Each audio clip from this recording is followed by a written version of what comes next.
ഒരിക്കൽ ഒരു ചെറിയ സന്തോഷഭരിതമായ ഗ്രാമത്തിൽ അർജുൻ എന്നൊരു ചെറിയ കുട്ടി താമസിച്ചിരുന്നത്. അർജുൻ ലോകത്തിലെ മറ്റേതിലും വളരെയധികം കളിപ്പാട്ടങ്ങളെ ഇഷ്ടപ്പെട്ടു. ഒരു സൂര്യപ്രകാശമുള്ള രാവിലെ അവന്റെ അച്ഛൻ അവന് ഒരു തിളങ്ങുന്ന ചുവപ്പ് കളിപ്പാട്ട് കാർ നൽകി. അർജുൻ വളരെ സന്തോഷിച്ചു. അവൻ അത് വീട്ടിൽ ഓടിച്ചു, എല്ലാവർക്കും കാണിച്ചു. എന്നാൽ അർജുൻ ശ്രദ്ധക്കുറവുള്ളവനായിരുന്നു.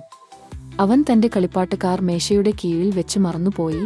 അത് കാൽ കൊണ്ട് ഇടിച്ചു, ചിലപ്പോഴും തോട്ടത്തിലേക്ക് എറിഞ്ഞു. അവന്റെ സുഹൃത്തുക്കൾ കളിക്കാൻ വന്നപ്പോൾ അവർ പോലും അതിനെ ഇങ്ങും അങ്ങും എറിഞ്ഞു. ഒരു ദിവസം അർജുൻ തന്റെ പ്രിയപ്പെട്ട കാർ എടുത്തു. എന്നാൽ അത് ഓടില്ല. ചക്രങ്ങൾ പൊട്ടിയിരുന്നു, മുകളിൽ ഒരു ഭാഗവും തകർന്നുപോയി. അർജുൻ കണ്ണീരോടുകൂടി "അയ്യോ, എന്റെ കളിപ്പാട്ട്" എന്ന് കരഞ്ഞു. അവൻ അച്ഛന്റെ അടുത്തേക്ക് ഓടി. അച്ഛൻ സാവധാനം പറഞ്ഞു, "അർജുൻ, കളിപ്പാട്ടുകൾ പ്രത്യേകമാണ്, പക്ഷേ അവയെ ശ്രദ്ധിക്കുമ്പോഴാണ്. ശ്രദ്ധയില്ലാതെ അവ തകർക്കപ്പെടും." അർജുൻ ദുഃഖിതനായി, പക്ഷേ തന്റെ പിശക് മനസ്സിലാക്കി.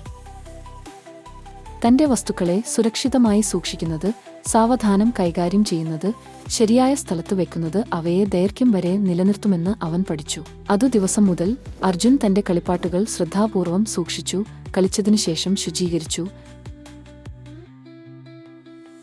തന്റെ സുഹൃത്തുക്കളെ അവരുടെ കളിപ്പാട്ടുകൾ സംരക്ഷിക്കാൻ സഹായിച്ചു.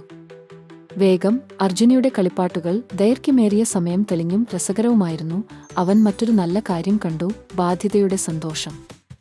അവൻ ഇനി ഒരിക്കലും തകർന്ന കളിപ്പാട്ട് കാണാൻ ആഗ്രഹിച്ചില്ല. അർജുൻ ഒരു പ്രധാന പാഠം പഠിച്ചു: നിങ്ങളുടെ വസ്തുക്കൾ ശ്രദ്ധാപൂർവം സൂക്ഷിക്കുക. അവ സന്തോഷം നൽകും, ആവശ്യക്കാരനാകുന്നത് അഭിമാനം നൽകും.